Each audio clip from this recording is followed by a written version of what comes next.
Live, local, now. This is WSFA 12 News at 10. When Diane Bentley filed for divorce last year, rumors swirled that the governor was carrying on an extramarital affair with someone in his administration. A new safety protocol you'll notice this year, metal detecting wands at every entrance. This is just one of nearly 10 to 15 severely damaged roads here in Macon County. Dorsey officials say the damage was sustained to an older prep storage area. Now, as you can see behind me, crews are still here. It's cleared out for the most part, but those crews are doing what's called salvage and recover. Hey, Sally, it's probably hard to recognize exactly where I'm at right now, but chances are if you've lived here long enough, you remember the Governor's House Hotel. Some experts point to cheap foreign glass or tempered glass. We're still awaiting word from fire officials at this hour whether or not warming stations and shelters will be open here in Selma, so follow me on Twitter for the very latest. It takes 40 minutes to stitch a single Peach Bowl logo, and if Alabama advances, F&E Sportswear will have to hire an additional 10 employees just to keep up with the workload. That means all these folks driving right now need to be on high alert. Law enforcement brutality on Bloody Sunday, that's a big aspect of this. As a member of law enforcement, I guess tell me what it's like to reflect upon that and be here in the capacity that you're in today. At 5. Despite a city dispute over fees, busloads of people from around the country arrived in Selma to commemorate an important day in American civil rights history. Good evening and thanks for joining us. I'm Kacey Drescher. A controversial voting issue that has been discussed for years in Alabama was a source of tension during a Jubilee church service this morning. I have to ask you, while I've got you, Ryan Lochte apologized in an interview with NBC's Matt Lauer, and today we're hearing from U.S. officials that the story isn't over. Maybe one of those personalized fans, maybe some extra deodorant. I don't know. I know Amanda and Maria, they had the Spritz fans at the food. The misters, those are heaven. Yeah. A Facebook post showing images of a baby's rescue from inside a hot car in Montgomery has residents outraged. Moore was removed from office in 2003 for the Ten Commandments statue situation, but he's been suspended this time. What's the difference? Schools and offices all over Alabama are slammed with sickness. They're seeing everything from strep to respiratory infections and even the flu. A lot of buzz online. The owners of the drive-in theater in DeKalb County will not show the new live version of Beauty and the Beast. They say they are uncomfortable with some of the film's content. Well, it may be March, but a neighborhood in the Birmingham area is decking its halls to show support for a neighbor. It all started when an elderly man discovered a nasty note in his mailbox criticizing him for leaving up his Christmas lights. Today marks 1 year since the shooting death of a Montgomery man at the hands of a police officer. Gregory Gunn was shot in the early morning hours of February 25th, 2016. Officer Aaron Smith is now facing a murder charge. Look at this. We're providing not only your first alert weather, but we're helping you out with your love life a little bit, making sure there's no problems in paradise. Look at that. Swell Tiara, Tiara, victory! 6-year-old Emma Hope and her family have been cheering for a victory of their own for the past 6 months. I feel nasty then, but now I feel great. It's hard to believe this is the same little girl. Back in March, Emma Hope could barely keep her eyes open. The cancer treatments made her sleepy.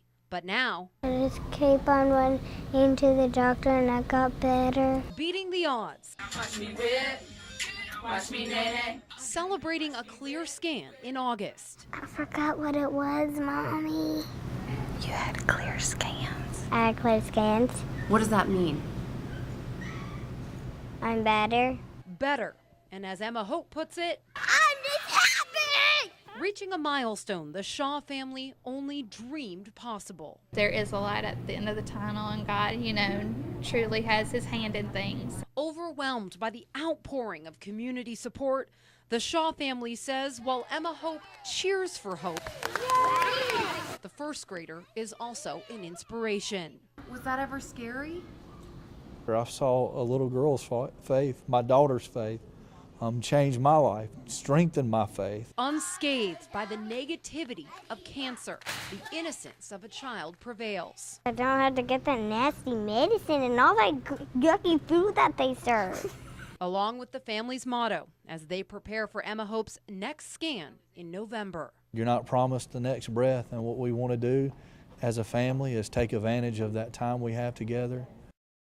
Annie Kate Beard has been looking over her shoulder since Wednesday afternoon. It's awful feeling. Oh. The 86-year-old had just returned from running errands to her home of 50 years on Carlisle Street when I went to turn around and close the door, and the gun was pointing in my face. it was here where Miss Beard found herself staring down the barrel of a gun. The thief may have attacked her and made off with her purse, but she didn't go down without a fight. About 6 of Sprite in this hand. And when I looked around, turn around, and he had the gun pointing in my face.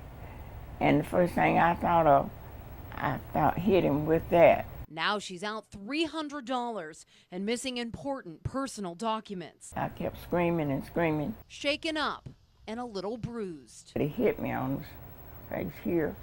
Hit me, I guess you can kind of see. Beard says the robber was wearing a mask, a cap, and had gloves on. What kind of street credit, if that's what you're looking for, or what type of benefit could you get? Beard's son drove 24 hours straight from Texas to be by his mother's side. He hopes the criminal is brought to justice and doesn't hurt anyone else. It goes to show what we are dealing with in society, you know. It goes to show what kind of people mentality we have come to. According to MPD, no arrests have been made. In Montgomery, Kacey Drescher, WSFA 12 News. Oh my God. The grief weighing on Sheila Rowland's shoulders is almost too much to bear. Having to bury 2 people, even on both sides, trying to come up with money is hard. Her daughter-in-law, Kaylin Rowland, was in Selma last Friday, making funeral arrangements for her mother, Roberta Lynn, who had died just the day before. Family members say she was on a haystack talking with someone on the phone when she was attacked. The ants started coming out and started getting all over, and she came off the haystack, and my son said he grabbed her and he took her and put her on the ground and took her clothes off, trying to help her and save her, but he couldn't save her. According to family members, Kaylin is severely allergic to fire ants and started swelling to the point where she couldn't breathe. She died in my son's arms. It was, I can imagine what he's going through right now, you know, and then having to save her mother too. The 29-year-old leaves behind a husband and 2 young boys. I wish I could do more for him. I wish I could take that load off of him. Kaylin's best friend remembers the good times. She'd be in a really bad mood, but she'd always laugh at me and tell me, "You crazy girl." And urges anyone with severe allergies to get an EpiPen. There's just nothing really that you can do, nothing you can say, because there's nothing that's going to bring her back. To give you an idea as to how rare this tragedy is, according to the state health department, in 2013, 14, and 15 combined, there were 3 deaths by yellow jackets or bees and 1 death by snake, but no reported deaths by ants in Alabama. Now, the family has set up a GoFundMe account to help offset funeral costs. If you'd like to help, you can find more information in this story on WSFA.com. Val. All right, thanks a lot, Kacey.